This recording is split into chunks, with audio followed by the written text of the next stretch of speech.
Hello，大家下午好呀！今天下午准备煮一个车仔面。据说车仔面在广东那边非常流行啊，大家都比较喜欢吃这个面，而且这个面很方便，在水里面煮一下，捞出来，然后拌上酱就可以了。这还有一个 XO 酱，准备吃一下这个面。我就是要提桶跑路到广州那边去了嘛，所以先适应一下，提前尝一下那边的面，看看怎么样。水已经烧开了，把面下里面先煮一下。OK， 面已经煮好了，捞出来。现在这个面已经煮好了，就是在水里面，我大概给它煮了有1分钟的时间。包装上面说加热一下，然后拌上酱就可以吃了。咱们现在把这个酱放里面，这个酱。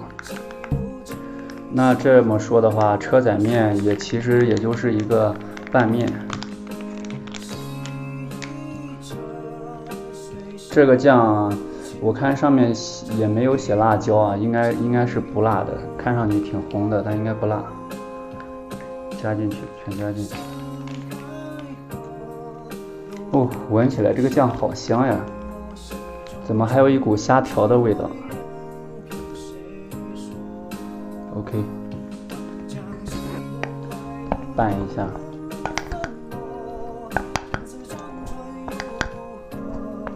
第一次吃这个车仔面啊，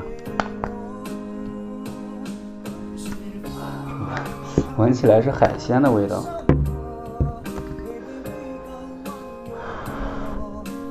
有点烫啊，来一口。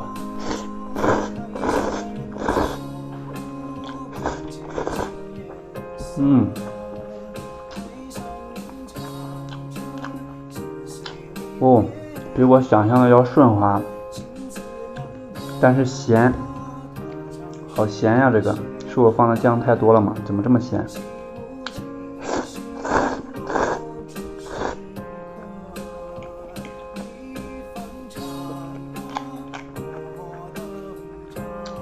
我觉得不是很好吃，因为这个酱里面有那个应该是放的海鲜什么调味的，特别的腥，吃起来我不是特别喜欢吃海鲜类的东西，太腥了。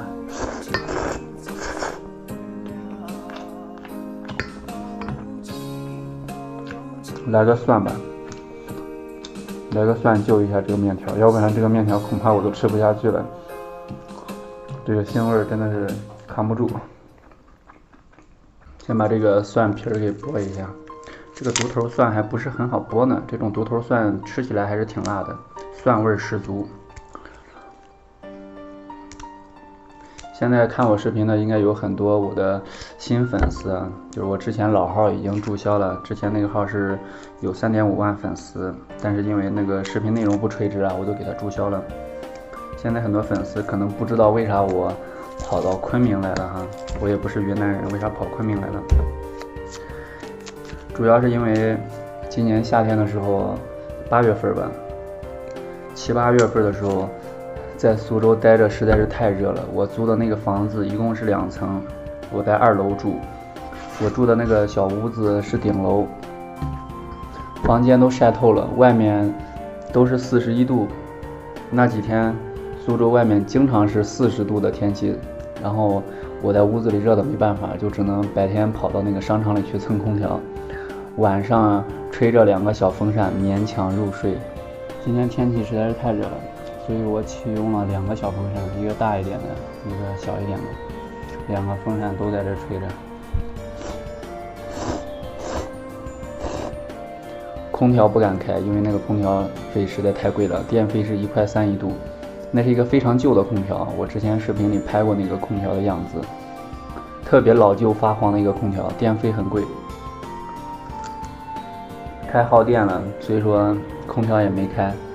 再加上那一段时间7、8月份嘛，正好赶上那个是暑假的时候，苏州那边暑假工特别多，很多暑假工学生、大学生啊、高中生毕业了都去那边打工，日结的工价也比较低，所以没法弄，就直接跑路了，就跑到昆明这边来了，到这边来找工作吧。一直也没找好。这个蒜已经剥好了，咱们继续吃面。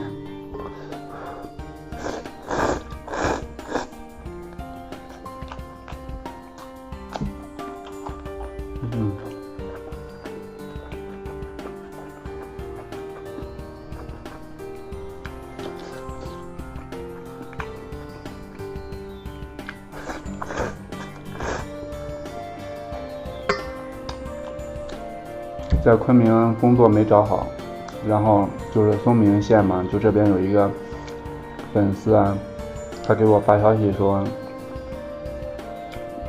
到这边来跟着他干活，干工地上打扫卫生的活，一天能挣160、180。我问他是不是经常有活，他说每天都有活，你来吧，来了就可以干活了。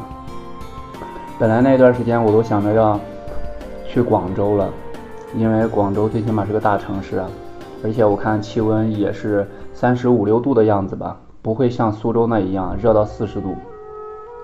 我都准备提桶去广州了，然后这个粉丝跟我说了工地上的这个事儿。我一想，反正跑到广州的话也是挣钱，干日结的话可能活也没那么多，手里面也没多少钱了，就干脆来这个地方跟这个粉丝朋友一块上工地干活吧，然后就来了。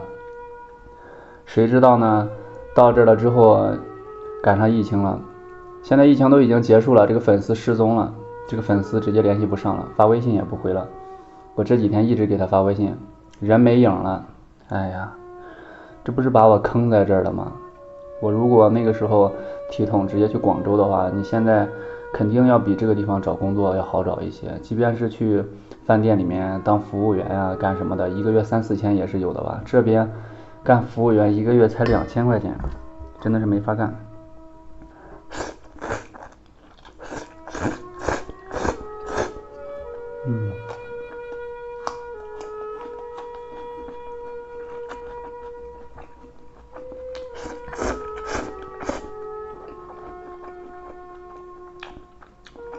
这面不多，这面也就是这一个碗1/3吧，没有多少面。